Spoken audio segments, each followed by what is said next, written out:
Hello दोस्तों, science group में आपका स्वागत है और आज के हम इस वीडियो में पढ़ने वाले हैं acid basis in salts from class 10th। हम इस एक वीडियो में पूरा चैप्टर कंप्लीट करेंगे और इसके साथ ही एनसीईआरटी में गिवन सारे क्वेश्चंस सॉल्व भी करेंगे और उनके आंसर्स भी आपको प्रोवाइड कराएंगे। तो आइए बिना देरी के शुरू से शुरुआत करते हैं। तो जैसा कि हमने अपनी प्रीवियस क्लासेस में पढ़ा है कि जो एसिड्स होते हैं वो कैसे होते हैं, वो सार टेस्ट के होते हैं, मतलब कि खट्टे होते हैं, और जो बेसिस होते हैं वो बिटर टेस्ट के होते हैं, यानी कि कड़वापन होता है उनके टेस्ट में। अब हम हर एसिड या बेस को टेस्ट करके तो बता नहीं सकते कि ये एसिड है या बेस है, because they can be harmful for us. तो इसीलिए हम इंडिकेटर्स का यूज करते हैं। तो इंडिकेटर्स क्या है, यहाँ पे एक छोटी सी डेफिनेशन लिखी हुई है। So indicators are substances that tell us whether a solution is acidic और बेसिक। तो ये हमें जस्ट बता रहे हैं, इंडिकेट कर रहे हैं कि जो हमारे पास सॉल्यूशन है वो एसिड है या बेस है। तो हम पढ़ने वाले हैं चार टाइप के इंडिकेटर्स के बारे में, जो कि है natural indicator, synthetic, olfactory and universal indicator. तो जैसा कि नाम से ही पता चल रहा है, तो नेचुरल इंडिकेटर्स कौन से होंगे, जो कि हमें नेचर से खुद मिलते हैं, हमें उन्हें लैब में सिंथेसाइज नहीं करना पड़ेगा। तो जैसे कि हम अभी देखेंगे नेचुरल इंडिकेटर्स कौन कौन से हैं, और सिंथेटिक इंडिकेटर्स वो होंगे जो हमने खुद से केमिकली सिंथेसाइज किए हैं। और ऑल्फैक्टरी इंडिकेटर्स के बारे में अगर हम देखें तो वो ऐसे इंडिकेटर्स हैं जो कि हमें इंडिकेट करते हैं, बताते हैं कि कौन सा सोल्यूशन एसिडिक है या बेसिक है, डिपेंडिंग ऑन उसकी कैसी स्मेल आ रही है। अगर हमने ऑल्फैक्टरी इंडिकेटर अगर हमने एक लिया, सपोज मान लीजिए, और अगर हमने उसे एसिड में मिलाया और हमने उसे बेस में मिलाया, तो एसिड में उसकी एक डिफरेंट स्मेल होगी और बेस में एक अलग डिफरेंट स्मेल होगी। तो इस तरीके से हमें पता चल जाएगा, हम डिफरेंशिएट कर पाएंगे कि कौन सा वाला सोल्यूशन हमारा एसिडिक था और कौन सा हमारा बेसिक था। तो चलिए हम एक बार इसकी डेफिनेशन को भी पढ़ लेते हैं, यहाँ पे लिखी हुई है, आप इसको नोट डाउन कर सकते हैं। तो ऑल्फैक्टरी इंडिकेटर्स आर दो सब्सटेंसेस हुज स्मेल, जिसकी क्या होगी, स्मेल चेंज हो जाएगी, will change depending on whether it is mixed with an acid or a basic solution. So इस तरीके से thus we are able to tell whether it is a acid or a base on the basis of smell. और यहाँ पे हमने एक list बना दी है एसिड बेस इंडिकेटर्स की, जो कि आपकी बुक में मेंशन्ड है। इसमें नेचुरल, ऑल्फैक्टरी और सिंथेटिक, ये तीनों टाइप के इंडिकेटर्स यहाँ पे मेंशन्ड है। और हम यूनिवर्सल इंडिकेटर्स के बारे में हम यहाँ पे बाद में डिस्कस करने वाले हैं, तो इसलिए वो यहाँ पे मेंशन नहीं है। और किस तरीके से ये एसिड बेस इंडिकेटर्स हमें बताते हैं कि कौन सा सॉल्यूशन एसिडिक है, बेसिक है, हम वो भी देखेंगे। तो यहाँ पे मेंशन करे हुए turmeric, blue litmus, red litmus, तो ये तीनों आते हैं हमारे नेचुरल इंडिकेटर्स में। नेचुरल इंडिकेटर्स क्यों है, क्योंकि टर्मरिक जो कि हमें कहाँ से मिल रहा है, हल्दी से, इज अ नेचुरल प्रोडक्ट, हम लोग ग्रो करते हैं। और ब्लू लिटमस और रेड लिटमस ये सोल्यूशन हमें मिल जाते हैं फ्रॉम लाइकेन, जो कि एल्गे और फंजाई का एसोसिएशन है। तो जब भी एल्गा और फंजाई दोनों साथ में ग्रो करते हैं, हम उस एसोसिएशन को लाइकेन कहते हैं। तो जनरली इनको एसोसिएशन को प्लांट कहना मुझे नहीं लगता ये सही होगा, क्योंकि this is a association of algae and a fungi. और आपको पता है कि फंजाई जो कि फंगस है, फफूंद है, वो कोई प्लांट नहीं होता है। और फिनोफ्थलीन और methyl orange, these both are synthetic indicators, और while onion, clove oil and vanilla essence, these three are olfactory indicators. So now let us see, हम देखते हैं कि कैसे हम इन इंडिकेटर्स की मदद से डिफरेंशिएट कर पाएंगे एसिड और बेसिस में। टर्मरिक यानी कि हल्दी जब भी किसी एसिड के कांटेक्ट में आती है तब वो येलो कलर की ही रहती है, it remains yellow, while when it comes in contact with the base then it turns into a reddish brown color. तो आपने देखा होगा जब हल्दी हमारे कपड़ों में लग जाती है और जब हम उसे धोते हैं तो जो सोप है उसमें बेस होता है, तो वो रेडिश ब्राउन कलर की हो जाती है, और जब हम उसे वापस से पानी से धोएंगे वापस से येलो कलर आ जाता है और रेडिश ब्राउन कलर रिमूव हो जाता है। तो हमने ये देखा कि कैसे टर्मरिक जो एक डाई है वो एसिड और बेस में दोनों में डिफरेंटली बिहेव करती है। तो इस तरीके से हमें पता चल जाता है कि कौन सा एसिड है और कौन सा बेस है। और वहीं अगर हमारे पास ब्लू लिटमस पेपर या ब्लू लिटमस सोल्यूशन है और अगर हम उसे किसी एसिड में डालते हैं तो उसका कलर कैसा चेंज हो जाएगा, इनटू अ रेड कलर। और जब उसे किसी बेस में मिलाएंगे जैसे कि NaOH, तो वो कैसा हो जाएगा, it will not change it colour, it will remain blue colour only. While अगर हमारे पास रेड लिटमस है तो that will convert into a blue colour अगर हम उसे किसी बेस में डालेंगे तो, जबकि एक एसिड में डालने पे it will not change its colour और वो रेड कलर का ही रहता है। तो अब इन दोनों के बीच में कंफ्यूजन ना हो तो हम क्या कर सकते हैं, हम सिर्फ ब्लू लिटमस को याद कर सकते हैं कि ब्लू लिटमस जब हम यूज करेंगे तो एसिड में रेड कलर का हो जाएगा। तो ऑब्वियसली जब हम रेड लिटमस होगा तो वो बेस में ब्लू हो जाएगा, उसका ऑपोजिट। और वहीं अगर हम ब्लू या रेड लिटमस सॉल्यूशन को या लिटमस पेपर को न्यूट्रल सॉल्यूशन में डालेंगे जैसे कि वाटर में, तो there is no change in colour, क्योंकि वाटर ना ही एसिडिक है और ना ही बेसिक है। तो अब बात करते हैं फिनोल्फ्थलीन के बारे में, जो कि ओरिजिनली कलरलेस सॉल्यूशन है, और अगर हम उसे एसिड में डालते हैं तो it remains colourless, while in basic solutions it turns into a pink color। तो जब भी वो पिंक कलर में चेंज हो जाएगा किसी सॉल्यूशन में डालने पे, तो हमें पता चल जाएगा कि हाँ भाई, ये जो सॉल्यूशन है ये एक बेसिक सॉल्यूशन है। और वहीं अगर बात करें मिथाइल ऑरेंज की, जो कि ओरिजिनली रेडिश ऑरेंज कलर का होता है, अगर हम उसे एसिड में डालेंगे तो वो रेड कलर में कन्वर्ट हो जाता है, और जबकि बेसिक सॉल्यूशन में it changes into a yellow colour. So in this way, by using these different types of indicators, ये जो अलग अलग टाइप के इंडिकेटर्स को यूज करके हम पता लगा सकते हैं कि हमारा सॉल्यूशन एसिडिक है, बेसिक है या फिर न्यूट्रल है। और अब बात करते हैं ऑल्फैक्टरी इंडिकेटर्स के बारे में, जो कि डिफरेंशिएट करते हैं एसिड और बेस को on the basis of smell. जो भी ऑल्फैक्टरी इंडिकेटर होगा, जैसे कि हमने यहाँ पे यूज किया है अनियन, क्लोव ऑयल और वनीला एसेंस, तो ये तीनों जो है अपनी ओरिजिनल जो इनकी स्मेल है that will remain if they are added into an acid, पर जब ये बेस में डाले जाते हैं they will lose their original smell. तो हम पता लगा पाएंगे इस बेसिस पे कि जिसमें ऑल्फैक्टरी इंडिकेटर डाला गया था वो एक एसिड है या बेस है। अगर वो एक एसिड होगा, उसमें अगर हम एक ऑल्फैक्टरी इंडिकेटर डालेंगे तो उसकी स्मेल, ओरिजिनल स्मेल, लूज नहीं होगी। अब नाउ से फॉर एग्जांपल, अगर हम क्लोव ऑयल यूज करते हैं, हमें पता है कि क्लोव ऑयल में अपनी खुद की बहुत स्ट्रॉन्ग स्मेल होती है, तो अगर हम क्लोव ऑयल को किसी एसिड में डालेंगे तो there will be no change in smell, और क्लोव ऑयल की ओरिजिनल स्मेल रहेगी। और वही क्लोव ऑयल को अगर हम किसी बेस में डालेंगे तो क्या होगा, उसकी क्लोव ऑयल की ओरिजिनल स्मेल विल लूज। तो इस बेसिस पे हम आइडेंटिफाई कर पाएंगे कि वो एक एसिड था या एक बेस है। अगर हम देखें तो यहाँ पे इसने हमें एक क्वेश्चन पूछा है कि अगर हमारी फैमिली में किसी को एसिडिटी हो गई है फ्रॉम ओवर ईटिंग, तो हम उसे क्या देंगे? हम उसे लेमन जूस देंगे, विनेगर देंगे या बेकिंग सोडा देंगे? तो मेनली देखा जाए तो एसिडिटी हमें होती क्यों है? जब हम ज्यादा खाना खा देते हैं, ओवर ईटिंग कर लेते हैं, तो हमारी बॉडी में ऑटोमेटिकली HCl बनता है। HCl जो कि हाइड्रोक्लोरिक एसिड एक एसिड है, तो उसको अगर वो ज्यादा ओवर प्रोड्यूस हो जाता है क्योंकि हमने ज्यादा खाना खा लिया है, तो उसको अगर हमें उसके इफेक्ट को न्यूट्रलाइज करना है, कम करना है, तो ऑब्वियसली हम उसे एक एसिड तो फिर से देंगे नहीं, जो कि लेमन जूस है। लेमन जूस में होता है हमारा सिट्रिक एसिड। विनेगर भी एक एसिड है जिसमें होता है एसिटिक एसिड। तो फाइनल बचता है हमारे पास बेकिंग सोडा। तो बेकिंग सोडा हम उसको देंगे, क्यों? Because baking soda is the base, और जब हम एसिड और बेस को मिला देते हैं तो क्या होता है, एक न्यूट्रलाइजेशन रिएक्शन होती है, जिसके बारे में हम आगे पढ़ेंगे इस चैप्टर में, और जिसकी वजह से कि एसिड का जो इफेक्ट होगा वो न्यूट्रलाइज हो जाएगा और बन जाएगा salt. So now let us solve this question, which says, if you are given only red litmus paper, how will you identify the contents of each test tube? तो हमारे पास 3 टेस्ट ट्यूब है और अभी हमें क्या है, पता नहीं है कि कौन से ट्यूब में कौन सा सॉल्यूशन है। तो हम कैसे पता लगाएंगे? With only a red litmus paper. तो हम क्या करेंगे, हम सबसे पहले रेड लिटमस पेपर को हर एक टेस्ट ट्यूब में डिप करेंगे। तो जिस भी ट्यूब में रेड लिटमस पेपर का कलर ब्लू हो जाएगा, तो दैट मीन्स वो टेस्ट ट्यूब में क्या है, एक बेस है, उसमें क्या है, एक बेसिक सॉल्यूशन है।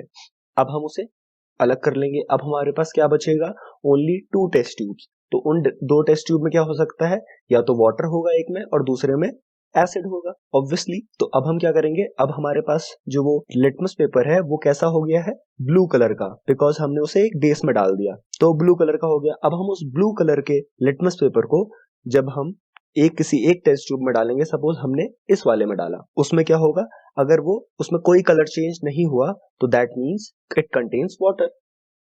तो हम उसे भी अब अलग कर देंगे। तो हमें पता चल गया कि इसमें वाटर है। और दूसरा जो कि फाइनल बचा, तो ऑब्वियसली उसमें एसिड होना चाहिए। तो वो कंफर्म करने के लिए हम फिर से उसी ब्लू लिटमस पेपर को उसमें डिप करेंगे, तो obviously it will get converted into a red colour litmus paper. तो हम श्योर हो जाएंगे कि हमारे पास कौन से टेस्ट ट्यूब में क्या क्या कंटेंट्स मौजूद हैं। अगर किसी को भी इन क्वेश्चंस का रिटन आंसर चाहिए तो मैं डिस्क्रिप्शन में लिंक दे दूंगा, तो वहां पे आपको ईच एंड एवरी क्वेश्चन के you can get answers from there. तो आगे बढ़ते हैं। यहाँ पे एक एक्टिविटी दी गई है, तो यहाँ पे हमने इसे एक पूरा टैबुलर फॉर्मेट में बना लिया है। तो इसमें करना कुछ नहीं है, हमें सिर्फ सारे एसिड और बेसिस को हमें आइडेंटिफाई करना है और उस हिसाब से हम उसे किस सॉल्यूशन में उसका क्या कलर चेंज होगा हम वो मेंशन कर देंगे। तो हम किसी एक एसिड और एक बेस के लिए हम सॉल्व करके दिखा देंगे, बाकी आप खुद से इसे सॉल्व कर सकते हैं। तो जैसे कि HCl के लिए, HCl जो कि क्या है, एक एसिड है, हाइड्रोक्लोरिक एसिड। तो रेड लिटमस सोल्यूशन अगर उसमें डालेंगे तो क्या होगा, obviously there will be no change in colour. और जब हम उसे किसी ब्लू लिटमस सोल्यूशन में डालेंगे तो क्या होगा, it will change into a red colour. While phenolphthalein जो कि क्या होता है, हमने पढ़ा था अभी, कलरलेस सॉल्यूशन होता है और एसिड में भी कलरलेस ही रहता है। और methyl orange, it will convert into a red colour. Now let us see what will happen for a basic solution. अब बाकी जो एसिड्स हैं, H2SO4, sulphuric acid, nitric acid, acidic acid, obviously इन सब चीजों के लिए similar things will be there. तो अब हम ले लेते हैं किसी बेस को। तो sodium hydroxide, calcium hydroxide, potassium hydroxide, magnesium, ammonium, these all are basic, they all are bases. तो हम किसी एक के लिए ले लेते हैं, जैसे कि सोडियम हाइड्रोक्साइड। तो सोडियम हाइड्रोक्साइड बेस है, तो रेड लिटमस सॉल्यूशन अगर उसमें डालेंगे तो it will convert into a blue colour, और blue litmus paper there will be no change. While in phenolphthalein, it will change into a pink color. While in methyl orange, it will change into a yellow color. अब इसके बाद हमने olfactory indicators के बारे में already हमने पढ़ ही लिया है ऊपर ही। आगे बढ़ते हैं। ये एक्टिविटी 2.2 दी गई है, जिसमें कि वही olfactory indicators के बारे में बताया गया है। अनियंस को इसने यहाँ पे लिया है, तो इस तरीके से हमने ये बात भी हमने डिस्कस कर ली है कि अनियंस को अगर एसिड में डालेंगे तो the real original smell of onion will remain, while in basic solution the original smell of onion will lose, and similar things will happen for vanilla essence and clove oil. So coming on to a new topic, how do acids and bases react with metals? तो acid और base किसी metal के साथ कैसे react करते हैं? तो generally ये देखा गया है कि एसिड हो चाहे बेस हो, जब भी वो मेटल के साथ रिएक्ट करते हैं वो हाइड्रोजन गैस रिलीज करते हैं। पर ये जरूरी नहीं कि सारे मेटल्स के साथ हाइड्रोजन गैस रिलीज हो। तो आइए हम देखते हैं दोनों एसिड और बेस की रिएक्शन विद अ मेटल। अगर हम सल्फ्यूरिक एसिड H2SO4 को रिएक्ट कराएंगे जिंक के साथ तो हमारा बनता है जिंक सल्फेट और हाइड्रोजन गैस। वहीं अगर हम एक बेस जो कि NaOH, जैसे कि हम उसे जिंक के साथ रिएक्ट करेंगे तो हमारा बनेगा Na2ZnO2 जो कि है सोडियम जिंकेट और बनेगी हाइड्रोजन गैस। अब ये केमिकल रिएक्शन बैलेंस नहीं है तो हम इसे बैलेंस कर लेंगे, तो यहाँ पे हमारा 2NaOH हो गया और अब ये रिएक्शन बैलेंस्ड है। और अब हम इसी रिएक्शन को यहाँ पर एक एक्टिविटी के फॉर्म में देखते हैं। वही चीजें करी गई हैं। हमने किया क्या है, एक टेस्ट ट्यूब ले लिया है, उसमें डाइल्यूट सल्फ्यूरिक एसिड है और हमने जिंक इसमें डाल दिया है। तो जब ये रिएक्ट करेगा एक दूसरे के साथ तो हमारा बनेगा जिंक सल्फेट और साथ में रिलीज होगी हाइड्रोजन गैस। तो वो हाइड्रोजन गैस हम कैसे डिटेक्ट कर सकते हैं, उसको डिटेक्ट करने के लिए इसमें क्या कर रखा है, एक लॉन्ग डिलीवरी ट्यूब बना रखा है और एक बीकर में हमने सोप सोल्यूशन ले लिया है। और हमने ये देखा है कि जब भी हम हवा ब्लो करते हैं, जब हम एयर ब्लो करते हैं तो बबल्स बनते हैं, जैसा कि यहाँ पे आप देख सकते हैं। तो अब यहाँ पे क्या है, इन बबल्स के अंदर CO2 गैस है। तो वैसे ही जब यहाँ पे बबल्स बनेंगे तो अगर यहाँ पे हाइड्रोजन गैस बन रही है तो ऑब्वियसली इन बबल्स के अंदर क्या होगी, हाइड्रोजन गैस होगी। तो अब उसको डिटेक्ट करने के लिए हमारे पास क्या मेथड है, अगर हम एक बर्निंग कैंडल को इन बबल्स के कॉन्टेक्ट में लाएंगे तो जो हाइड्रोजन गैस है that Burns with a pop sound. तो एक पॉप साउंड एक होगी जिससे हम कंफर्म कर पाएंगे कि yes, there is hydrogen gas inside the soap bubbles. This activity confirms that there is hydrogen produced while an acid is reacted with a metal. So similarly, we can repeat this activity by replacing H2SO4 with NaOH and तब भी हमें same यही output मिलेगा और हमारी hydrogen gas produce होगी। तो अब हम आते हैं अपने अगले टॉपिक पे, जो कि है हाउ डू मेटल कार्बोनेट्स और metal hydrogen carbonates reacts with acid. तो मेटल कार्बोनेट्स क्या होते हैं, कोई भी मेटल होगा और मेटल के साथ क्या जुड़ जाएगा, CO3। CO3 मतलब कार्बोनेट। तो किसी मेटल के साथ अगर CO3 जुड़ा हुआ है तो वो क्या हो जाएगा, उसका मेटल का कार्बोनेट हो जाएगा। और मेटल हाइड्रोजन कार्बोनेट क्या हुआ कि कोई भी मेटल होगा, सपोज Na है एक मेटल और उसके साथ क्या जुड़ जाएगा, HCO3। तो HCO3 क्या हो गया, हाइड्रोजन कार्बोनेट। किसका, सोडियम का। सोडियम का हाइड्रोजन कार्बोनेट क्या है, NaHCO3। तो हाइड्रोजन कार्बोनेट्स को हम लोग बाइकार्बोनेट्स भी कहते हैं। तो कहीं पे अगर बाइकार्बोनेट लिखा गया है तो इसका मतलब क्या होगा, हाइड्रोजन कार्बोनेट। तो आपको कंफ्यूज होने की जरूरत नहीं है।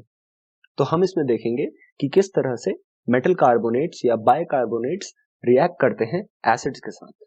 अब जो भी एक्टिविटी 2.5 में मेंशन करी गई है वो यहाँ पर दिखा दी है टेस्ट ट्यूब A और टेस्ट ट्यूब B में। तो टेस्ट ट्यूब A में हमने क्या लिया है, मेटल कार्बोनेट जो कि क्या है, सोडियम कार्बोनेट को हमने एसिड के साथ रिएक्ट कराया है, और टेस्ट ट्यूब बी में हमने रिएक्शन में क्या किया है कि मेटल हाइड्रोजन कार्बोनेट जो कि है सोडियम हाइड्रोजन कार्बोनेट या सोडियम बाइकार्बोनेट को एसिड के साथ रिएक्ट कराया। तो हमें क्या मिला, हमें दोनों में सेम चीजें मिली हैं, दोनों में सॉल्ट बना NaCl और दोनों में ही वाटर और CO2 गैस रिलीज हुई है। तो अब यहाँ पे CO2 गैस, अभी इससे पहले वाली जो हमने रिएक्शंस देखी थी उसमें हमने एसिड को मेटल के साथ या बेस के साथ जब रिएक्ट कराया तो हाइड्रोजन गैस रिलीज हुई, और इस केस में कार्बन डाइऑक्साइड गैस रिलीज हो रही है। तो अब हम इसको डिटेक्ट कैसे करेंगे, वहां तो हमने एक कैंडल बर्न करके देख लिया और हाइड्रोजन गैस पॉप साउंड के साथ बर्न हुई, तो यहाँ पर तो ऐसा हो नहीं सकता। तो यहाँ पर हम क्या करते हैं, यहाँ पर हमने इसी डिलीवरी ट्यूब के साथ हमने जोड़ दिया है एक दूसरे टेस्ट ट्यूब को, जिसमें कि हमने क्या रखा है, कैल्शियम हाइड्रोक्साइड सॉल्यूशन।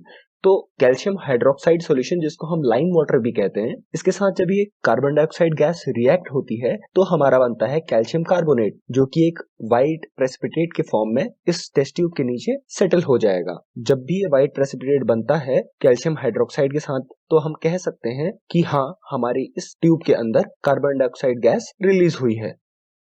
और अगर कार्बन डाइऑक्साइड बहुत ज्यादा अमाउंट में प्रोड्यूस हो जाए तब इस रिएक्शन में हमें व्हाइट प्रेसिपिटेट नहीं मिलता है। तो वही चीज इस रिएक्शन में यहाँ पर बताई गई है। तो यही वाला CaCO3 प्लस H2O यहाँ पर आ गया, और हमारे पास क्या था कि बहुत ज्यादा अमाउंट में जब CO2 गैस आ गई तो हमारा क्या रिएक्टेंट हमारे पे क्या मिलते हैं, हमें मिलता है calcium hydrogen carbonate CaHCO3 whole twice. तो ये जो कंपाउंड हमारा बना है this is soluble in water. तो जब भी हमारे पास बहुत ज्यादा अमाउंट में CO2 बन जाएगी तब भी हम ये डिटेक्ट नहीं कर पाएंगे कि वेदर CO2 इज प्रोड्यूस्ड और नॉट। हाँ, पर अगर CO2 बहुत कम अमाउंट में बनी है और तब तक हम ऑब्वियसली हम डिटेक्ट कर पाएंगे कि हमारे पास व्हाइट प्रेसिपिटेट बन रहा है।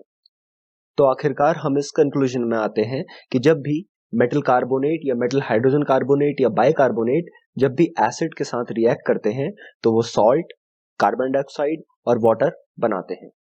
तो आप सभी लोगों को ये सब रिएक्शंस याद रखनी है कि कब एसिड बेस जब भी किसी के साथ रिएक्ट करेंगे, या तो मेटल के साथ या मेटल कार्बोनेट या मेटल हाइड्रोजन कार्बोनेट के साथ जो भी रिएक्शंस होंगी, तो ये आपको बहुत इंपॉर्टेंट चीजें हैं। अब हम आ जाते हैं how do acids and basis react with each other. तो ये बात हमने एकदम स्टार्टिंग में डिस्कस करी थी कि जब हमारे एसिडिटी हो जाती है तो हम एक बेस देते हैं ताकि उस एसिड का इफेक्ट न्यूट्रलाइज हो जाए। तो वही बात यहाँ पर हम पढ़ने वाले हैं। तो जैसे कि यहाँ पे दिखा रखा है कि एक बेस है NaOH, उसके साथ जब हम एसिड को रिएक्ट कराते हैं तो हमारी क्या होती है, एक न्यूट्रलाइजेशन रिएक्शन होती है, जिससे कि क्या बनता है, एक सॉल्ट बनेगा NaCl और वाटर बनता है। तो ये रिएक्शन हमेशा हर एक एसिड और बेस को जब भी हम मिलाएंगे तब यही रिएक्शन होने वाली है, हमारे पास सॉल्ट जरूर बनता है, और इस रिएक्शन को हम क्या बोलते हैं, न्यूट्रलाइजेशन रिएक्शन बोलते हैं। अब जैसे कि यहाँ पर एक एक्टिविटी दी गई है, एक्टिविटी 2.6, तो आप इसमें देख सकते हैं कि इसमें हमें ये बोल रहा है कि take about 2 ml of dilute NaOH solution. अब हमने 2 ml डाइल्यूट NaOH सोल्यूशन ले लिया एक टेस्ट ट्यूब में और उसमें 2 ड्रॉप्स ऑफ फिनोफ्थलीन डाला। अगर आपको याद हो तो हमने देखा था स्टार्टिंग में कि फिनोफ्थलीन जो कि खुद एक कलरलेस सॉल्यूशन होता है, जब हम उसे किसी बेस में डालते हैं तो वो कैसे कलर में कन्वर्ट हो जाता है, इनटू अ पिंक कलर। तो ये अब पूछ रहा है what is the colour of the solution, obviously the colour will be pink colour. तो add dilute HCl solution to the above solution drop by drop. अब जब हम इसी सॉल्यूशन में HCl सॉल्यूशन डालेंगे, यानी कि हम एक एसिड डालेंगे, तो क्या होगा, सॉल्यूशन की एसिडिटी बढ़ जाएगी, उसका एसिडिक बिहेवियर बढ़ जाएगा। तो जब एसिड डाल देंगे तो obviously that pink colour will be gone. तो क्या हो जाएगा, कैसा कलर आ जाएगा, कलरलेस सॉल्यूशन हमारा वापस से बन जाएगा। अभी क्यों हो रहा है, क्योंकि एसिड डालने से बेस का जो इफेक्ट है वो न्यूट्रलाइज हो जा रहा है, तो जिसकी वजह से पिंक कलर से कलरलेस सॉल्यूशन बन जाता है। तो now add a few drops of NaOH। अब हम फिर से NaOH डाल देंगे तो फिर क्या होगा, वापस से पिंक कलर रीअपियर हो जाएगा। तो अभी क्यों हो रहा है, क्योंकि NaOH यानी कि बेस डालने की वजह से सॉल्यूशन का बेसिक नेचर इंक्रीज हो गया, और हम जानते हैं कि फिनोफ्थलीन बेसिक सॉल्यूशन में पिंक कलर शो करता है। तो अब हम पढ़ने वाले हैं reaction of metal oxides with acids. अब मेटल ऑक्साइड्स क्या होते हैं, तो बहुत आसान है, कोई भी मेटल ले लेना है। सपोज हमने यहाँ पे ले लिया मेटल कॉपर, तो कॉपर के साथ अगर कोई ऑक्साइड जुड़ जाएगा तो वो कहलाएगा कॉपर ऑक्साइड। तो जब भी हम मेटल ऑक्साइड को एसिड के साथ रिएक्ट करते हैं, हमने ले लिया यहाँ पे HCl, तो हमारा फॉर्म होता है salt and water, CuCl2, copper chloride और वाटर। और कॉपर क्लोराइड क्या है, एक सॉल्ट है। तो आइए पहले इस रिएक्शन को बैलेंस कर लेते हैं। हैं। रिएक्टेंट्स की तरफ 2H है तो यहाँ पर भी हम 2H कर लेंगे और हाँ, अभी रिएक्शन पूरी तरीके से बैलेंस्ड है। इस रिएक्शन में कॉपर ऑक्साइड HCl के साथ डिसॉल्व हो जाता है और फॉर्म करता है कॉपर क्लोराइड, जो कि ब्लू ग्रीन कलर का होता है। तो हम ये कह सकते हैं कि जब भी कॉपर ऑक्साइड कंप्लीटली डिसॉल्व हो जाएगा तो हमारा फॉर्म होगा ब्लू ग्रीन कलर का सोल्यूशन। और ये क्यों हो रहा है? क्योंकि कॉपर क्लोराइड फॉर्म हो चुका है और कॉपर क्लोराइड का कलर ब्लू ग्रीन कलर का होता है। तो क्या आपने ये नोटिस किया कि मेटल ऑक्साइड जब एसिड के साथ रिएक्ट करते हैं तो वो भी क्या बनाते हैं? सॉल्ट बनाते हैं और वाटर बनाते हैं। किस तरह से? जैसे कि एसिड और बेस जब मिलते हैं तब भी सॉल्ट और वाटर ही बनता है, जैसे हमने पिछले वाली रिएक्शन में देखा था। तो अगर ये एक एसिड है और किसी कंपाउंड के साथ मिलकर सॉल्ट और वाटर बना रहा है, तो हमने देखा था जब भी कोई एसिड किसी बेस के साथ मिलता है तो वो सॉल्ट और वाटर बनाएगा। तो ऑब्वियसली जो एक कॉपर ऑक्साइड होगा ये क्या होगा? ये बेसिक नेचर में होगा, तो ये क्या होगा? एक बेस होगा। Therefore, metal oxides react with acid to form salt and water and therefore they are basic in nature. और अगर हम बात करें मेटल ऑक्साइड्स के रिएक्शन की विद बेस, तो generally they do not react with each other. पर ये हमेशा पॉसिबल नहीं है। कई सारे ऐसे मेटल ऑक्साइड्स भी होते हैं जो कि बेसिस के साथ भी रिएक्ट कर जाते हैं। एल्यूमिनियम ऑक्साइड और जिंक ऑक्साइड, तो ये ऐसे मेटल ऑक्साइड्स हैं जो कि बेसिस के साथ भी रिएक्ट कर जाते हैं, जो कि एम्फोटेरिक नेचर के होते हैं। तो जो एम्फोटेरिक ऑक्साइड्स होते हैं वो both acid as well as base, वो दोनों के साथ रिएक्ट करते हैं और सॉल्ट और वाटर प्रोड्यूस करते हैं, तो इसीलिए हम उन्हें एम्फोटेरिक ऑक्साइड्स कहते हैं। अभी according to your syllabus you don't have to worry about these exceptions part, just focus that metal oxides are basic in nature. Now let us talk about non-metallic oxides. Now here we have taken carbon dioxide. Carbon is a non-metal and its oxide we have added, so it is carbon dioxide is the non-metallic oxide. तो जब carbon dioxide किसी base के साथ react करता है, जो कि यहाँ पर है कैल्शियम हाइड्रोक्साइड, तो वो भी सॉल्ट और वाटर ही बनाता है। तो ऑब्वियस सी बात है, जैसा कि हमने पिछले रिएक्शन में देखा विद मेटल ऑक्साइड के केस में, तो एक बेस जब किसी कंपाउंड के साथ रिएक्ट कर रहा है और अगर वो सॉल्ट और वाटर बना रहा है, तो ऑब्वियस सी बात है कि जो दूसरा कंपाउंड है that should B N acid. So therefore we can say that non-metallic oxides are acidic in nature, क्योंकि तभी तो वो एक बेस के साथ मिलकर सॉल्ट और वाटर बना पा रहे हैं। अब आप ये सोच रहे होंगे कि कार्बन डाइऑक्साइड एक एसिड कैसे हो सकता है? हमें जानते हैं जब भी एक एसिड किसी सॉल्यूशन में डिसॉल्व होता है तो वो H पॉजिटिव आयंस के फॉर्म में अपने आप को डिसोशिएट कर लेता है, पर CO2 अपने आप को H पॉजिटिव आयंस में कैसे डिसोशिएट करेगा? तो आइए देखते हैं इस चीज को। तो जब कार्बन डाइऑक्साइड वाटर के साथ रिएक्ट करती है तो वो बनाती है H2CO3 यानी कि कार्बोनिक एसिड, और कार्बोनिक एसिड प्रेजेंट रहता है in the form of H positive plus HCO3 negative ions के फॉर्म में। तो इस तरह से जब भी कार्बन डाइऑक्साइड को वाटर में डिसॉल्व करते हैं या सोल्यूशन में डिसॉल्व करेंगे तो वो H पॉजिटिव आयंस का कॉन्सेंट्रेशन बढ़ा देगा, इंक्रीज कर देगा। So that means carbon dioxide is acidic in nature. So therefore we can conclude that non metal oxides are acidic in nature. तो आइए अब आगे बढ़ते हैं क्वेश्चंस पे। तो पहला क्वेश्चन है, why should curd and sour substances not be kept in brass and copper vessels? तो हमें पता है कि कर्ड और सार सब्सटेंसेस में क्या होता है? एसिड होता है। और ब्रास और कॉपर वेसल्स क्या है? ये एक मेटल है। और हमने अभी पढ़ा था कि जब एसिड मेटल के साथ रिएक्ट करता है तो वो प्रोड्यूस करता है सॉल्ट और हाइड्रोजन गैस। तो जब भी अगर हम इन दोनों को साथ में रखेंगे तो ये रिएक्शन होगी और जिसकी वजह से कि हमारे जो वेसल्स होंगे उनमें कोरोजन हो जाएगा, यानी कि जंग लग जाएगा। तो इसलिए हमें इनको उसमें नहीं रखना चाहिए। दूसरे क्वेश्चन पे बढ़ते हैं, which gas is usually liberated when an acid reacts with a metal? तो ये अभी हमने देख लिया कि जब भी एक मेटल एसिड के साथ रिएक्ट करता है तो एक हाइड्रोजन गैस बनाता है। तो illustrate this with an example. हमने अभी इन टेक्स्ट में एग्जांपल भी लिखा है, that reaction of zinc with H2SO4। तो वो आप रिएक्शन यहाँ पे लिख देंगे और इसको टेस्ट कैसे करेंगे, how to test this for the presence of this gas? तो उसके लिए हम एक बर्निंग कैंडल लाएंगे सोप बबल्स के क्लोज, और अगर वो पॉप साउंड के साथ बर्न करेगी तो that means hydrogen gas is present. अब आते हैं तीसरे क्वेश्चन की तरफ। A metal compound A reacts with dilute hydrochloric acid to produce effervescence. Effervescence क्या होता है कि बुलबुले जो उठते हैं, जब हम कोल्ड ड्रिंक डालते हैं तो उसमें बुलबुले उठते हैं, तो उस चीज को एफरवेसेंस बोलते हैं। तो a metal compound A reacts with dilute hydrochloric acid, the gas evolved extinguishes a burning candle. तो जो गैस निकलेगी वो कैंडल को बुझा दे रही है। तो ऑब्वियसली कैंडल को, बर्निंग चीज को बुझाने के लिए हमें क्या चाहिए होता है? Carbon dioxide. तो हमें बस ये देखना है कि कौन सी रिएक्शन होगी जिसमें कार्बन डाइऑक्साइड बनती है। अभी हमने पढ़ा है कि जब भी हम किसी मेटल कार्बोनेट्स को एसिड के साथ रिएक्ट करते हैं तो कार्बन डाइऑक्साइड गैस रिलीज होती है, तो हम उसी रिएक्शन को यहाँ पे लिख देंगे और हमारा ये क्वेश्चन सॉल्व हो जाएगा। अगर आपको इन क्वेश्चंस के रिटर्न आंसर्स चाहिए तो आप डिस्क्रिप्शन में जा सकते हैं, वहां पे लिंक मेंशन्ड है, उस पर क्लिक करके आपको इन सभी क्वेश्चंस के आंसर्स मिल जाएंगे। चलिए आगे बढ़ते हैं। तो अगला टॉपिक है what do all acids and all basis have in common. तो सारे एसिड्स और बेसिस में कॉमन चीजें क्या हैं, तो इस चीज को समझने के लिए हम एक एक्टिविटी देखते हैं। तो यहाँ पे ये हमने 3 डायग्राम बना रखे हैं, तो जो कि इलेक्ट्रिक सर्किट को डिनोट कर रहे हैं। तो यहाँ पे 2 नेल्स हैं और these 2 nails are connected to a battery और यहाँ पे स्विच है। तो अगर हम स्विच ऑन करेंगे तो ये बल्ब जलना चाहिए, पर क्या जब इस बीकर के अंदर कोई सोल्यूशन नहीं है क्या ये बल्ब जलेगा? जी नहीं, ये बल्ब नहीं जलेगा। और दूसरा केस है जब उसी सेटअप में हमने एसिड है, बेस है या फिर रेन वाटर है, तब क्या बल्ब जलेगा? जी हाँ, ये इस वक्त बल्ब जल जाएगा स्विच ऑन करने पे। तीसरे केस में जब उसी बीकर में ग्लूकोज, अल्कोहल या डिस्टिल वाटर है, तो क्या ये बल्ब जलेगा? जी नहीं, ये बल्ब अब नहीं जलेगा। तो इन तीनों केसेस के पीछे रीजन क्या है, आइए वो देखते हैं। तो जो पहला केस है वहां पर बल्ब नहीं जलेगा। क्यों नहीं जलेगा? उसके पीछे का कारण ये है कि यहाँ पर इलेक्ट्रिक सर्किट पूरा हुआ ही नहीं है, क्योंकि ये जो 2 नेल्स हैं ये आपस में सेपरेट हैं, अलग अलग जगह पर हैं। करंट फ्लो कहां से करेगा? इलेक्ट्रिक सर्किट कंप्लीट नहीं है तो करंट फ्लो नहीं हो पाएगा।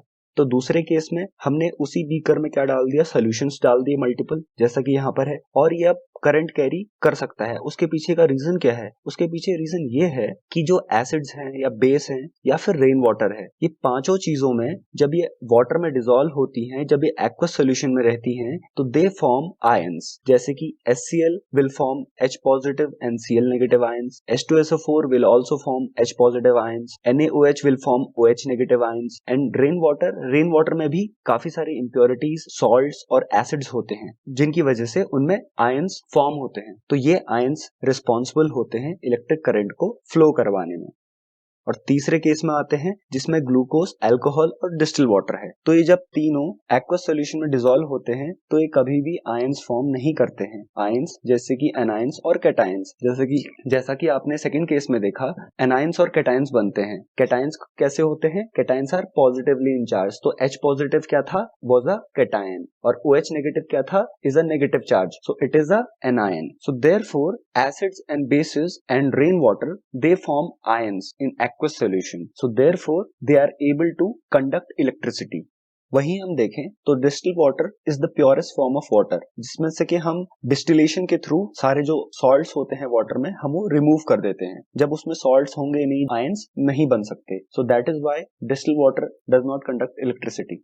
सो therefore we can conclude that acids and bases are good conductors of electricity. तो आइए बढ़ते हैं अपने अगले टॉपिक की ओर। तो अगला टॉपिक है what happens to an acid और a base in a water solution. जब हम एसिड और बेस को वाटर में मिलाएंगे तो क्या होगा? तो ये हम काफी टाइम से हम बात करते हुए आ रहे हैं कि जब भी हम किसी एसिड और बेस को वाटर में मिलाते हैं, एक्वस सॉल्यूशन में मिलाते हैं, तो वो आयंस में डिसोशिएट हो जाता है। एसिड हमेशा H पॉजिटिव आयंस रिलीज करेगा और बेस OH नेगेटिव आयंस। पर देखने वाली बात यह है कि क्या do acids produce ions only in aqueous solution? तो आइए हम इस चीज को चेक करते हैं। तो इसमें एक एक्टिविटी है जिसको करके हमें पता चल जाएगा कि एसिड्स जो होते हैं वो आयंस सिर्फ एक्वस सॉल्यूशन में बनाते हैं या फिर वो किसी सॉलिड के साथ भी रिएक्ट करके आयंस बना सकते हैं।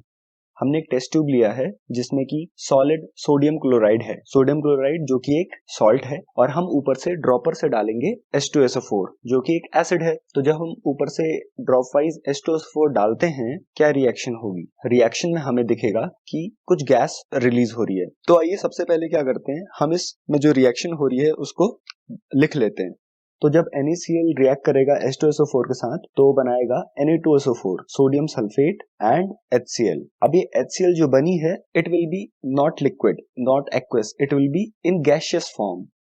अब हम इसको चेक कैसे करेंगे कि HCl गैस बन रही है या नहीं बन रही है? उसके लिए हमने ऊपर से एक कॉर्क फिट कर दिया है और उसके अंदर डिलीवरी ट्यूब डली हुई है, और बाहर से हम क्या करेंगे, हमें एक मॉइस्ट लिटमस पेपर लेना पड़ेगा, क्योंकि ड्राई लिटमस पेपर लेंगे तो गैस तो उसके साथ कुछ रिएक्ट कर ही नहीं पाएगी। जब गीला होगा तभी गैस उसके साथ कांटेक्ट में आएगी, और अगर हमारा ब्लू लिटमस पेपर है तो it will surely turn into a red litmus paper अगर HCl गैस प्रोड्यूस हो रही है, क्योंकि HCl is acidic, so therefore the blue litmus paper will get turned into a red litmus paper.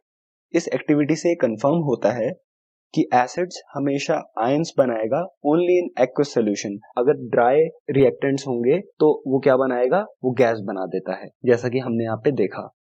तो यहाँ पे लिखा भी हुआ है कि this experiment suggest that hydrogen ions in HCl are produced in the presence of water. और जब पानी नहीं होगा, लिक्विड नहीं होगा, एक्वस सॉल्यूशन नहीं होगा, HCl will not gate dissociated into H positive ions.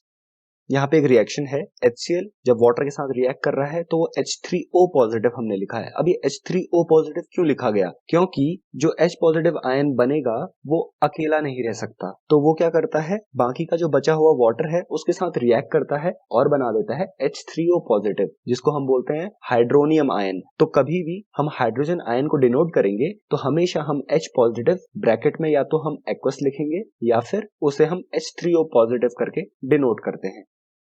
और अगर हम बात करें बेसिस की, तो बेसिस भी एक्वस सॉल्यूशन में OH नेगेटिव आयंस में डिसोसिएट हो जाते हैं, जैसा कि यहाँ पे 3 रिएक्शंस हमने देखी हैं, NaOH, KOH और MgOH होल ट्वाइस की। तो तीनों ही केस में OH नेगेटिव आयंस बन रहे हैं।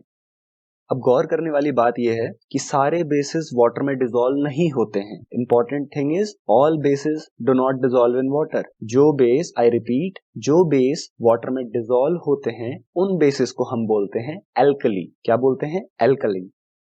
और यहाँ पर इन्होंने न्यूट्रलाइजेशन रिएक्शन लिख दी है फिर से, acid plus base will give salt and water, जो कि हम ऑलरेडी पढ़ चुके हैं। तो इन्होंने इसी रिएक्शन को इस फॉर्म में लिख दिया है, HX। हम X के बदले कुछ भी ले सकते हैं, तो हम X के बदले Cl ले सकते हैं, H2SO4 ले सकते हैं। तो वैसे ही MOH लिखा है तो M के बदले कुछ भी ले लो, Na ले लो, Ca ले लो, CaOH हो जाएगा, NaOH हो जाएगा। तो इस तरीके से इन्होंने जस्ट ऐसे डिनोट कर दिया है। और ये बहुत इंपॉर्टेंट ध्यान रखने वाली बात है कि हमेशा कभी भी लैब में अगर हम एसिड या बेसिस को डिसॉल्व कर रहे हैं तो हमेशा एसिड और बेस को हम वाटर में डालेंगे, कभी भी वाटर को एसिड या बेस के अंदर नहीं डालते हैं, क्योंकि जब हम एसिड और बेस को वाटर में डिसॉल्व करते हैं तो वो काफी एक्सोथर्मिक रिएक्शन होती है, मतलब कि उस प्रोसेस में बहुत हीट जनरेट होती है। तो हमें कभी भी नहीं चाहेंगे कि हमारे पास बहुत कंसंट्रेट एसिड है या बेस है, हम उसके ऊपर से वाटर डाल लें, वो एकदम से काफी हीट जनरेट हो सकती है और ब्लास्ट हो सकता है, हमारा वो पूरा एसिड ऊपर आ सकता है बीकर से। तो हम क्या चाहते हैं कि हम वाटर में एसिड को या बेस को स्लोली करके डिसॉल्व करते रहें, ताकि जो एसिड होगा, कंसंट्रेट जो एसिड या बेस होगा, वो उसका कंसंट्रेशन वाटर में जाके वो धीरे धीरे डिसॉल्व होता रहेगा और उसका कंसंट्रेशन कम हो जाएगा, वो डाइल्यूट हो जाएगा। चलिए अब आगे बढ़ते हैं क्वेश्चंस पे। वैसे हमने इन सभी क्वेश्चंस के आंसर्स आपको पता ही होंगे अगर आप ध्यान से सुन रहे होंगे इस लेक्चर को, तो फिर भी हम इसे सॉल्व कर लेते हैं।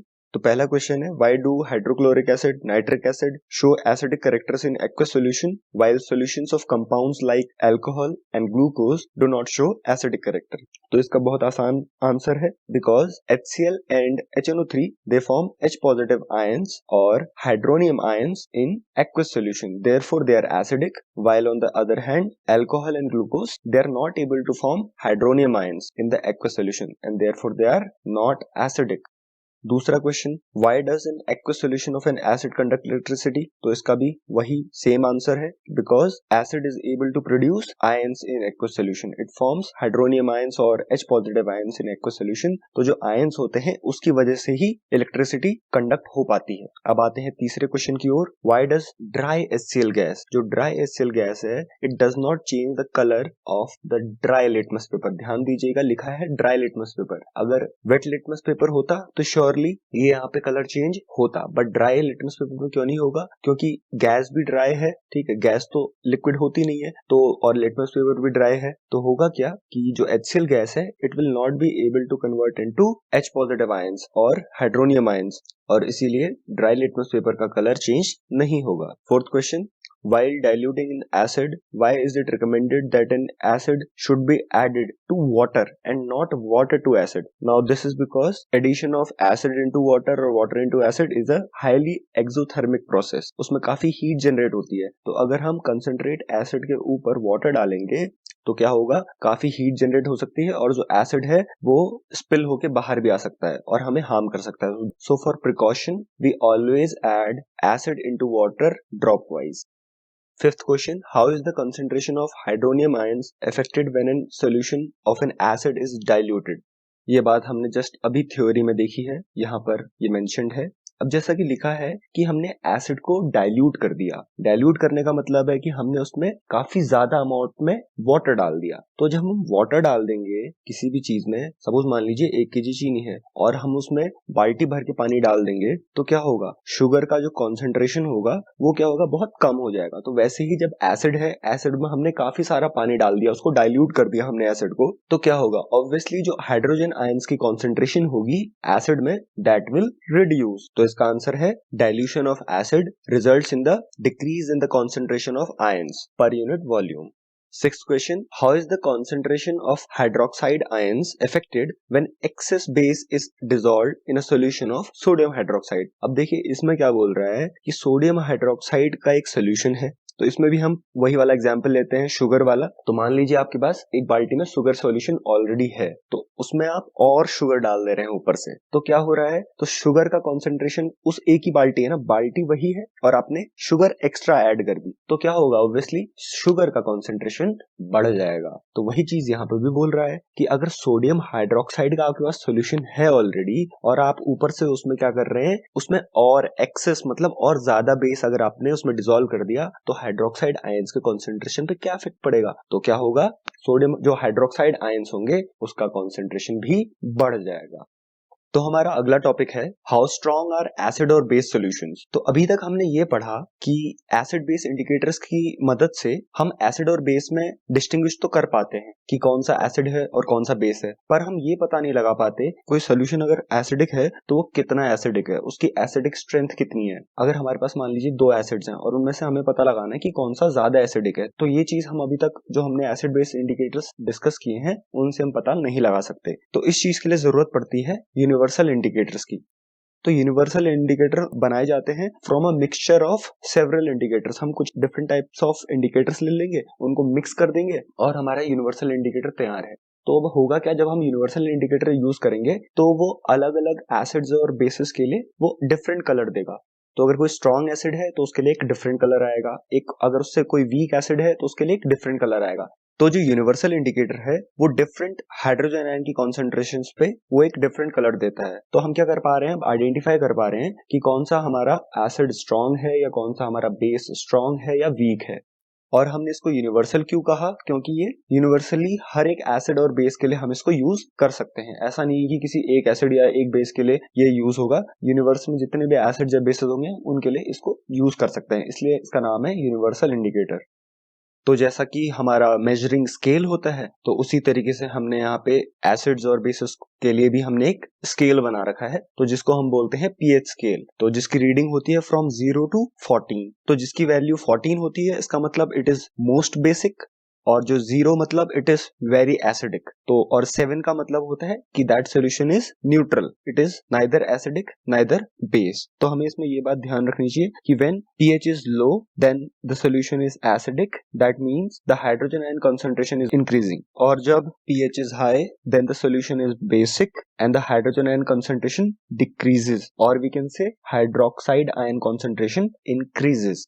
तो ये बात हमेशा ध्यान रखना. और जो P है pH में, दैट स्टैंड्स फॉर पोटेंस, जिसका मतलब होता है पावर. और अगर हम बात करें स्ट्रेंथ ऑफ द एसिड्स और बेसिस की, तो कोई भी एसिड कितना उसमें स्ट्रेंथ है, कितना वो ज्यादा एसिडिक है, वो डिपेंड करता है कि उसमें कितने नंबर ऑफ हाइड्रोजन आयंस हैं, या फिर बेस के केस में कितने नंबर ऑफ हाइड्रोक्सिल आयंस हैं. तो इस चीज पे डिपेंड करेगी एसिड या बेस की स्ट्रेंथ.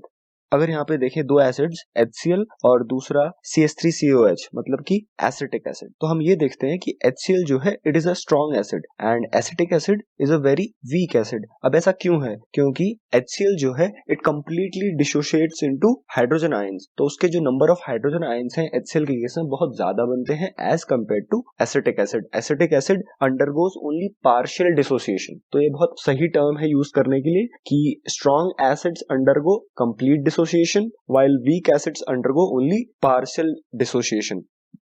और यही चीज लागू होती है बेस के केस में भी, जैसे कि NaOH सोडियम हाइड्रोक्साइड और अमोनियम हाइड्रोक्साइड। तो हमें जैसे कि पता है कि sodium hydroxide is a very strong base and ammonium hydroxide is a weak base, तो इस पे भी यही कॉन्सेप्ट लगेगा। Sodium hydroxide is a strong base because it completely dissociates into hydroxide ions, OH negative ions. So the number of OH negative ions formed in the case of sodium hydroxide is much more than the hydroxide ions formed in the case of ammonium hydroxide. अगले topic पे बढ़ते हैं, importance of pH in everyday life. तो animals और plants जो होते हैं वो काफी पीएच सेंसिटिव होते हैं, जैसे कि हमारी बॉडी 7 से 7.8 पीएच के बीच में बहुत अच्छे से वर्क करती है और लिविंग ऑर्गेनिजम्स बहुत ही नैरो रेंज ऑफ पीएच में सरवाइव कर सकते हैं। और जो रेन वाटर होता है उसका पीएच जब 5.6 से नीचे आ जाता है, जब पीएच क्या हो जाएगा 5.6 के नीचे आ जाएगा, तो तब हम उस रेन को क्या बोलते हैं? एसिड रेन बोलते हैं। और जब ये एसिड रेन रिवर्स में फ्लो करती है तो क्या होगा? रिवर का पीएच लोअर हो जाएगा। पीएच लोअर हो जाएगा तो इसका मतलब क्या है? उसके हाइड्रोजन आयन कॉन्सेंट्रेशन पे इसका क्या फर्क पड़ेगा, ये बताइए जरा। जी हाँ, हाइड्रोजन आयन कॉन्सेंट्रेशन इंक्रीज हो जाएगी जब पीएच लोअर हो जाएगा। तो इसकी वजह से क्या होता है, जो रिवर में एक्वेटिक एनिमल्स हैं तो उनके लिए बहुत टफ हो जाता है रहना। अगर हम पीएच ऑफ द सॉइल की बात करें तो मोस्ट ऑफ द प्लांट्स 5.5 से लेके 7.5 तक की पीएच की रेंज में बहुत अच्छे से ग्रो करते हैं, पर कई सारे ऐसे प्लांट्स भी होते हैं जो कि काफी हार्श या हाई एसिडिक या बेसिक कंडीशंस में भी ग्रो कर पाते हैं। बट जनरली जो सॉइल का पीएच होता है for most of the plants that should be 5.5 to 7.5। अगर आप चाहें तो आप सॉइल का पीएच चेक भी कर सकते हैं। उसके लिए बहुत आसान सा एक्सपेरिमेंट है, आप सॉइल ले लीजिए, उसमें वाटर डाल देना थोड़ा और उसको फिर फिल्टर कर लो। फिर अपना जो यूनिवर्सल इंडिकेटर है लैब में अगर है तो उसमें आप उसको डिप करेंगे तो पर्टिकुलर कलर रेंज आ जाएगा। तो जैसे कि अभी यहाँ पे हमने एक टेबल देखी थी, उसमें कलर रेंज था कि कितने से कितने तक के अलग अलग डिफरेंट कलर्स मौजूद थे। तो जो भी आपका कलर आएगा उससे आप पता लगा सकते हैं कि आपके सॉइल का पीएच कितना है। अगर हम पीएच देखें अपने डाइजेस्टिव सिस्टम का, तो हमने पहले भी डिस्कस किया था कि हमारी बॉडी में स्टमक में हाइड्रोक्लोरिक एसिड रिलीज होता है जो कि हेल्प करता है in the digestion of food. कई बार ऐसा होता है जब हम ज्यादा खाना खा लेते हैं तो HCl ज्यादा प्रोड्यूस हो जाता है, जिसकी वजह से कि हमें होती है एसिडिटी। तो उस एसिडिटी को दूर करने के लिए हम क्या कर सकते हैं, हमने बात करी थी, हम बेकिंग सोडा देते हैं या फिर हम और क्या दे सकते हैं, कोई भी एंटासिड मतलब कोई भी बेस, जैसे कि मैग्नीशियम हाइड्रोक्साइड, जिसको कि हम मिल्क ऑफ मैग्नीशिया भी बोलते हैं। तो जो भी जो मार्केट में एंटासिड मिलती है, जेलुसिल वगैरह, तो उनमें क्या होता है, मैग्नीशियम हाइड्रोक्साइड होता है जो कि एक बेस है, और उसको खाते ही हमारा जो एसिड होता है वो न्यूट्रलाइज हो जाता है, एक न्यूट्रलाइजेशन रिएक्शन होती है और सॉल्ट और वाटर बन जाता है और हमें एसिडिटी से राहत मिल जाती है। हमारा टूथ डिके स्टार्ट हो जाता है जब हमारे माउथ का पीएच 5.5 से कम हो जाता है। मेनली जो हमारे माउथ में बैक्टीरिया होते हैं वो शुगर और फूड को डिग्रेड करते हैं और प्रोड्यूस करते हैं एसिड्स, जिसकी वजह से कि हमारे माउथ का पीएच कम हो जाता है। इससे बचने के लिए हमें रेगुलर अपना माउथ क्लीन करना चाहिए। और जो हनी बी होती है उसके डंक में, उसके स्टिंग में होता है फॉर्मिक एसिड, जिसकी वजह से कि हमें इरिटेशन और पेन होता है। और अगर हम उसके ऊपर एक माइल्ड बेस जैसे कि बेकिंग सोडा लगा लेते हैं तो हमें तुरंत आराम भी मिल जाता है। और वो क्यों मिलता है? Because of neutralisation reaction. Stinging hair of nettle leaves, जिसको कि हम बिच्छू घास भी कहते हैं, उसमें होता है मिथेनोइक एसिड। और अगर हम इस प्लांट को एक्सीडेंटली टच कर लें तो हमें काफी इरिटेशन और पेन महसूस होता है। कितनी इंटरेस्टिंग बात है कि नेचर में इस चीज का न्यूट्रलाइजेशन रिएक्शन ऑलरेडी मौजूद है। तो ये जो नेटल लीव्स हैं इन्हीं के आसपास एक दूसरा प्लांट ग्रो करता है जिसे हम बोलते हैं डॉग प्लांट। तो जब कभी आपके बॉडी में ये बिच्छू घास लग जाए तो आपको इस डॉग प्लांट को रब कर लेना चाहिए। मुझे लगता है अब आप गेस कर पा रहे होंगे कि इस डॉग प्लांट का कैसा नेचर होगा। हम इस प्लांट को यूज कर रहे हैं एज अ रेमेडी फॉर बिच्छू घास। तो बिच्छू घास में है मिथेनोइक एसिड, तो ऑब्वियसली इसमें क्या होगा, एक बेस होगा जिसकी वजह से न्यूट्रलाइजेशन रिएक्शन हो रही होगी। अब यहाँ पे एक लिस्ट दे रखी है ऑफ नेचुरली अकरिंग एसिड्स। तो आप देख सकते हैं कि नेचुरली कौन कौन से एसिड्स हमें मिलते हैं, और इस लिस्ट में आप एक और नाम ऐड कर सकते हैं जो कि है हनी बी का। हनी बी में होता है फॉर्मिक एसिड, जैसा कि हमने अभी डिस्कस किया था। तो अब आ जाते हैं क्वेश्चंस की ओर। फर्स्ट क्वेश्चन है, you have two solutions A and B, the pH of solution A is 6 and pH of solution B is 8, तो which solution has more hydrogen ion concentration and which of this is acidic and which one is basic? तो ये बहुत आसान question है। A solution का pH है 6, B का है 8। तो लोअर द pH, जिसका pH कम है इसका मतलब वो क्या है, एसिडिक है, और जिसका pH ज्यादा है वो क्या है, बेसिक है। तो pH 6 हो गया एसिडिक एंड pH 8 हो गया बेसिक। तो जब कोई भी सोल्यूशन एसिडिक है तो उसमें क्या होगा, हाइड्रोजन आयन कॉन्सेंट्रेशन ज्यादा होंगे। तो जो सोल्यूशन A है तो उसमें क्या होंगे, हाइड्रोजन आयन कॉन्सेंट्रेशन ज्यादा होंगे। दूसरे क्वेश्चन पे आते हैं, what effect does the concentration of hydrogen ion have on the nature of the solution? हमें पता है कि जैसे ही हाइड्रोजन आयन का कॉन्सेंट्रेशन बढ़ता है तो उससे क्या होता है, एसिडिक नेचर इंक्रीज होता है। तो इसका आंसर होगा कि as the concentration of hydrogen ion increases the acidic nature of the solution increases. और जब हाइड्रोजन आयन कॉन्सेंट्रेशन कम हो जाएगा तो इसका मतलब बेसिक नेचर बढ़ जाएगा। अगला question, do basic solutions also have hydrogen ions? If yes, then why they are basic? Obviously yes, basic solutions also have hydrogen ions. Basic solutions क्या, सारे ही aqueous solutions में हाइड्रोजन आयन और hydroxyl ions दोनों ही होते हैं, पर वो basic इसलिए होता है हाइड्रोजन आयन होने के बावजूद क्योंकि उसमें जो number of OH negative ions होंगे वो काफी ज्यादा होते हैं as compare to the hydrogen ions. So that's why the solution is basic. अगला question, under what solution do you think a farmer would treat the soil of his fields with quick lime और slake lime? ये दोनों क्या है, base हैं, और या फिर कैल्शियम कार्बोनेट के साथ जो भी एक बेसिक सॉल्ट है। तो हम बेस के साथ कब ट्रीट करेंगे, ऑब्वियसली जब हमारी सॉइल क्या होगी, एसिडिक होगी। और हमने अभी देखा था कि जो ऑप्टिमम सॉइल का पीएच होना चाहिए for healthy growth of plants, that should be 5.5 to 7.5। अगर 5.5 से नीचे अगर आता है हमारी सॉइल का पीएच तो तभी हमें इन बेसिस के साथ ट्रीटमेंट करना पड़ेगा। तो अब हम पढ़ने वाले हैं मोर अबाउट सॉल्ट्स। तो इस टॉपिक के अंडर हम पढ़ेंगे फैमिली ऑफ सॉल्ट्स और पीएच ऑफ सॉल्ट, की सॉल्ट का पीएच क्या होता है। तो इसमें हमें एक एक्टिविटी दी गई है, इसमें हमें काफी सारे सॉल्ट्स दिए हैं। तो ये बोल रहा है इसके केमिकल फार्मूला लिख के दो। तो यहाँ पे सारे केमिकल फार्मूला लिख दिए गए हैं, जैसे कि potassium sulphate, sodium sulphate, calcium sulphate, magnesium sulphate, copper sulphate, sodium chloride, sodium nitrate, sodium carbonate and ammonium chloride.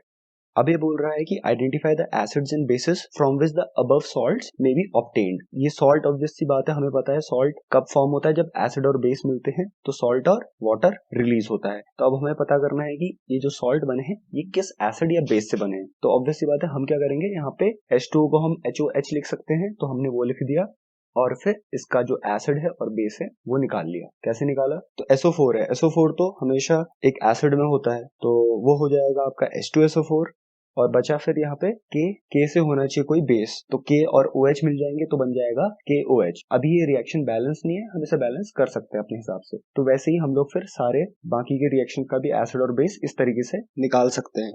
आप इसको देखना, अगर आपको कहीं कुछ समझ में नहीं आएगा तो आप कमेंट में लिख सकते हैं। अब आते हैं फैमिली ऑफ सॉल्ट्स में। तो जो सॉल्ट्स होते हैं, जैसे कि इन दोनों में क्या है, सोडियम सोडियम, तो ये किस फैमिली में जाएगा, ये जाएगा सोडियम सॉल्ट्स में। तो इसकी फैमिली हो गई सोडियम सॉल्ट। अब दूसरे वाले में देखें तो इसमें भी क्लोरीन, इसमें भी क्लोरीन, तो ये कौन सी फैमिली में गए, ये दोनों bases, these two bases belong to chloride salt. तो इसी तरीके से हम बाकी और कुछ बेसिस होंगे तो उनको भी इस तरीके से हम क्लासिफाई कर सकते हैं। अब बात करते हैं पीएच ऑफ सॉल्ट्स की। तो सॉल्ट का पीएच आखिर क्या होता है, तो सॉल्ट का पीएच एसिड, बेसिक या फिर न्यूट्रल हो सकता है, डिपेंडिंग ऑन कि वो किस बेस या एसिड से मिलके बना है। तो यहाँ पे 4 पॉसिबिलिटीज बनती हैं। ये हो सकता है कि स्ट्रॉन्ग बेस स्ट्रॉन्ग एसिड से मिलके जब सॉल्ट बनता है तो वो सॉल्ट कैसा होगा, न्यूट्रल सॉल्ट होगा। क्यों, क्योंकि बेस भी स्ट्रॉन्ग है और एसिड भी स्ट्रॉन्ग है, तो ये एक दूसरे के इफेक्ट को न्यूट्रलाइज कर देते हैं, खत्म कर देते हैं। तो इसलिए जो सॉल्ट बनता है वो कैसा होता है, न्यूट्रल होता है, और उसका पीएच क्या होगा, 7।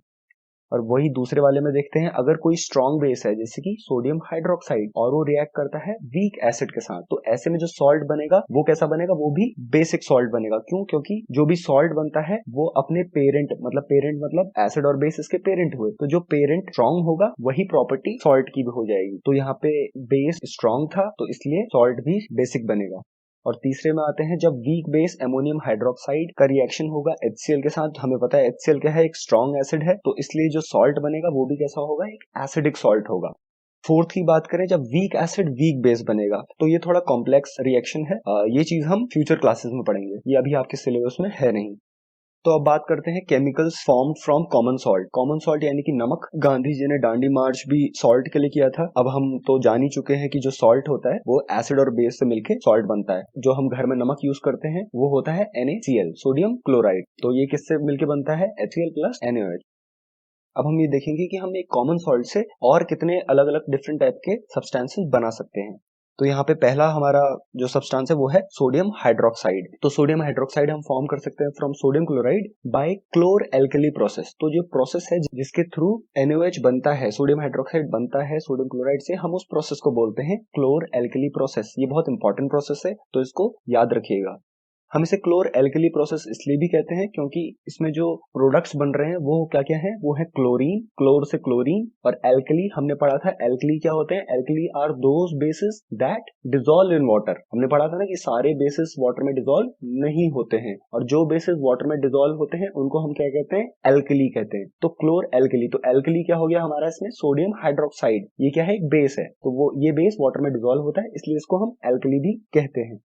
तो क्लोर एल्कली प्रोसेस के थ्रू हम NaOH बनाते हैं। तो इसमें होता क्या है कि जब हम सोडियम क्लोराइड एक्वस सोल्यूशन, जिसको हम ब्राइन भी कहते हैं, इसको हम वाटर के साथ रिएक्ट कराते हैं, और जब हम इलेक्ट्रिसिटी पास करते हैं, जब हम सोडियम क्लोराइड में, जिसको हम ब्राइन भी कहते हैं, उसमें जब हम इलेक्ट्रिसिटी पास करते हैं, तो जो सोडियम क्लोराइड है वो डीकम्पोज हो जाता है, वो डिग्रेड हो जाता है into sodium hydroxide, chlorine and hydrogen. और जो सोडियम हाइड्रोक्साइड बनेगा NaOH, that will be in the form of aqueous. ये लिक्विड फॉर्म में होगा। Chlorine and hydrogen will be in the form of gas.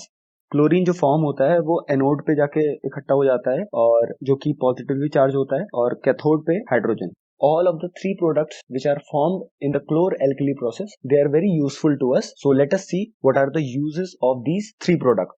तो NaOH की बात करें तो NaOH हमारा यूज होता है इन डीग्रीजिंग मेटल्स। डीग्रीजिंग का मतलब होता है कि मेटल से जो ग्रीसी मटेरियल है, ऑयली मटेरियल है, उसको निकाल देना।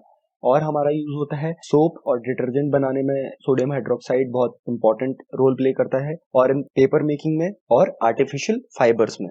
अगर हम बात करें क्लोरीन की, तो क्लोरीन का इस्तेमाल होता है वाटर ट्रीटमेंट में, ताकि वाटर से काफी सारी इंप्योरिटीज को रिमूव करा जा सके। स्विमिंग पूल्स में उसको डाला जाता है ताकि उसमें बैक्टीरियल या फंगल ग्रोथ ना हो, इसलिए हम क्लोरीन को यूज करते हैं। PVC में यूज होता है। एज अ डिसइंफेक्टेंट यूज होता है, जैसे कि हमने बात करी अभी, जर्म्स को मारने के काम आता है, डिसइंफेक्ट करने के काम आता है। CFCs में यूज होता है, और पेस्टिसाइड्स में, पेस्ट मारने के लिए जो दवाइयां होती हैं उसमें भी क्लोरीन का इस्तेमाल किया जाता है। और आखिरी चीज ये इस्तेमाल होता है in the making of bleaching powder, जो कि हम अभी डिस्कस करेंगे नेक्स्ट। और फाइनल H2 यानी कि हाइड्रोजन। हाइड्रोजन का इस्तेमाल होता है फ्यूल्स में। जो हमारे स्पेसशिप्स होते हैं, रॉकेट्स होते हैं, उसमें हाइड्रोजन यूज होता है एज अ फ्यूल।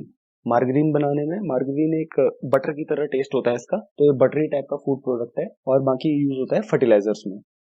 तो हम पढ़ने वाले हैं 4 डिफरेंट टाइप्स के कंपाउंड्स जो कि कॉमन सॉल्ट से बनते हैं। पहला है NaOH, sodium hydroxide. Second is CaOCl2, जिसको हम कैल्शियम हाइपोक्लोराइड या फिर ब्लीचिंग पाउडर भी कहते हैं। Third NaHCO3, sodium hydrogen carbonate और सोडियम बाइकार्बोनेट, और इसका कॉमन नाम baking soda. Fourth is Na2CO3.10H2O, washing soda. सारी केमिकल रिएक्शंस इस एक डायग्राम में मेंशन्ड है। सोडियम क्लोराइड जो कि सॉलिड फॉर्म में होता है, वो वाटर के साथ रिएक्ट करता है और बनाता है NaOH, sodium hydroxide, chlorine and hydrogen, और हमने इस रिएक्शन को यहाँ पे बैलेंस कर लिया है। और अगर इस क्लोरीन के साथ हम calcium hydroxide CaOH whole twice के साथ रिएक्ट करते हैं, तो हमारा फॉर्म होता है ब्लीचिंग पाउडर प्लस वाटर। यहाँ से अगर हम NaCl लें, उसके साथ वाटर, कार्बन डाइऑक्साइड और अमोनिया के साथ रिएक्ट करने पे बनता है baking soda plus ammonium chloride. और इसी बेकिंग सोडा को अगर हम हीट करेंगे तो प्रोड्यूस होता है Na2CO3, सोडियम कार्बोनेट। और अगर हम इसे वाटर मॉलिक्यूल्स के साथ रीहाइड्रेट करते हैं तो फॉर्म होता है Na2CO3.10H2O, जिसको हम वॉशिंग सोडा भी कहते हैं। सोडियम हाइड्रोक्साइड कैसे प्रोड्यूस होता है और उसके यूजेस क्या क्या हैं हमने ऑलरेडी पढ़ लिया है। तो अब हम बात करने वाले हैं uses of bleaching powder, baking soda and washing soda. Bleaching powder जिसका फॉर्मूला होता है CaOCl2, तो इसका यूज होता है in textile industry for bleaching of cotton and linen. Bleaching का मतलब जनरली होता है कि टू वाइटन, सफेद कर देना। तो टेक्सटाइल इंडस्ट्री में जो कपड़े होते हैं उनको सफेद करने के लिए, वाइटन करने के लिए इसका यूज होता है। In paper factories to bleach wood pulp, जो पुराने कपड़े होते हैं हम उन्हें लॉन्ड्री में देते हैं, तो वहां पर भी पुराने कपड़ों की ब्लीचिंग करी जाती है। और ये यूज होता है as an oxidising agent and to make drinking water free from germs. अगर हम बात करें बेकिंग सोडा जिसका फॉर्मूला है NaHCO3, जो बेकिंग सोडा होता है उसका इस्तेमाल होता है बेकिंग पाउडर के सिंथेसिस में। तो जो बेकिंग पाउडर बनता है दो चीजों से, बेकिंग सोडा और टार्टारिक एसिड। जब हम इन दोनों को मिला देते हैं तो हमारा फॉर्म होता है बेकिंग पाउडर। तो बेकिंग पाउडर को जब हम वाटर में मिलाते हैं तब हमारा प्रोड्यूस होता है कार्बन डाइऑक्साइड, और ये कार्बन डाइऑक्साइड हम लोग यूज करते हैं अपने फूड प्रोडक्ट्स को सॉफ्ट और स्पॉन्जी बनाने में। जैसे कि जब हम ब्रेड और केक बनाते हैं तब हम बेकिंग पाउडर का इस्तेमाल करते हैं। और बेकिंग सोडा इस्तेमाल होता है एज एन एंटासिड, क्योंकि ये बेस है तो इसलिए ये एसिडिटी को दूर करने के लिए भी फायदेमंद होता है। Third, soda acid fire extinguishers में। अब बात करते हैं वॉशिंग सोडा जिसका फॉर्मूला है Na2CO3.10H2O। तो ये यूज होता है इन ग्लास, सोप और पेपर इंडस्ट्रीज में and in the manufacture of borax. Borax जो कि यूज होता है एज अ स्टेन रिमूवर, जो दाग धब्बे लग जाते हैं उनको रिमूव करने के लिए काफी हेल्पफुल रहता है borax. It is also use as a cleaning agent for domestic purposes, हमारे घरों की सफाई करने के लिए वहां पे हम वॉशिंग सोडा का इस्तेमाल करते हैं। And the last one, for removing permanent hardness of water. तो जैसे वाटर में कैल्शियम और मैग्नीशियम के सॉल्ट्स डिसॉल्व होते हैं, इन सॉल्ट्स के रिमूवल के लिए हम लोग वॉशिंग सोडा का इस्तेमाल करते हैं ताकि वाटर की हार्डनेस रिमूव हो सके। कॉपर सल्फेट के क्रिस्टल्स हमें दिखते तो सॉलिड फॉर्म में हैं, पर उनमें भी वाटर कंटेंट होता है और उस वाटर कंटेंट को बोलते हैं वाटर ऑफ क्रिस्टलाइजेशन। तो CuSO4.5H2O जो कि कॉपर सल्फेट के क्रिस्टल्स होते हैं वो हमें ब्लू कलर के दिखते हैं, और जब हम इन क्रिस्टल्स को हीट कर देते हैं तो ये 5H2O जो वाटर के मॉलिक्यूल्स हैं वो इसमें से निकल जाते हैं और मिलता है हमें व्हाइट कलर का सब्सटेंस कॉपर सल्फेट CuSO4, और इसमें से वाटर रिमूव हो गया है। और इस कॉपर सल्फेट में जो कि व्हाइट कलर का है, इसमें अगर हम वापस से वाटर ऐड करते हैं तो ये फिर से CuSO4.5H2O में कन्वर्ट हो जाता है और वापस से ब्लू कलर का दिखने लगता है। कुछ ऐसा ही होता है कैल्शियम सल्फेट डाइहाइड्रेट के साथ, जिसे हम जिप्सम भी कहते हैं, जो कि सॉलिड हार्ड फॉर्म में रहता है। अगर हम इसे हीट करते हैं तो इसमें से 1.5 वाटर के मॉलिक्यूल्स निकल जाते हैं और हमारा बनता है प्लास्टर ऑफ पेरिस CaSO4.5H2O, जो कि व्हाइट पाउडर फॉर्म में रहता है। और अगर हम प्लास्टर ऑफ पेरिस में वापस से वाटर ऐड करते हैं तो ये कन्वर्ट हो जाता है अगेन इनटू जिप्सम, जो कि हार्ड फॉर्म है। तो आप ये सोच रहे होंगे किसी भी कंपाउंड में हाफ H2O कैसे हो सकता है? तो ये ऐसे पॉसिबल है, जब दो कैल्शियम सल्फेट के मॉलिक्यूल्स होंगे तब वहां पे एक H2O का मॉलिक्यूल होगा। अब यहाँ पे क्या है कि सिर्फ एक CaSO4 है, इसलिए हमें से हाफ H2O करके डिनोट किया है। अदरवाइज जब दो कैल्शियम सल्फेट के मॉलिक्यूल्स होंगे तो ये .H2O हो जाएगा, यानी कि वन वाटर मॉलिक्यूल। तो आइए देखते हैं प्लास्टर ऑफ पेरिस के यूजेस। तो जो प्लास्टर ऑफ पेरिस है वो हम घरों में यूज करते हैं protective coating on walls and ceilings, छतों पे जो हम डिजाइन बनाते हैं उनमें काम आता है। और मोल्ड्स और casting agent for decorative elements to support fractured bones. जब हमें फ्रैक्चर हो जाता है, जो व्हाइट कलर का हमें पूरा प्लास्टर लगता है वो प्लास्टर ऑफ पेरिस से बनता है। Fourth is in dentistry to make moulds for teeth, and fifth is for making toys. तो हम सॉल्व करते हैं क्वेश्चंस को। तो पहला क्वेश्चन है, what is the common name of the compound CaOCl2? तो इसका आंसर है bleaching powder. Second question, name the substance which on treatment with chlorine yields bleaching powder. तो ये हमने अभी देखा था कि ब्लीचिंग पाउडर के सिंथेसिस किस चीज से होता है, कैल्शियम हाइड्रोक्साइड या फिर slaked lime. Name the sodium compound which is used for softening hard water. तो इसका आंसर है सोडियम कार्बोनेट और washing soda. Fourth question, what will happen if a solution of sodium hydrogen carbonate is heated, give the equation of the reaction involve. तो जब sodium hydrogen carbonate या baking soda को हम heat करते हैं तो हमारा फॉर्म होता है क्या, sodium carbonate, water and carbon dioxide. Last question, right an equation two show the reaction between plaster of Paris and water. तो जस्ट हमने अभी यहीं पे देखी हुई है, ये रिएक्शन है, इसको हम लोग यहाँ पे लिख देंगे, तो इसका आंसर यही है। और ये जो लास्ट वाले एनसीईआरटी के क्वेश्चंस हैं, अगर आपने लेक्चर बहुत अच्छे से सुना होगा तो आप इनको आराम से सॉल्व कर पाएंगे। अगर फिर भी आपको इनके सॉल्यूशन चाहिए तो मैं डिस्क्रिप्शन पे लिंक दे दूंगा, आप उस पर जाके इनके आंसर्स देख सकते हैं।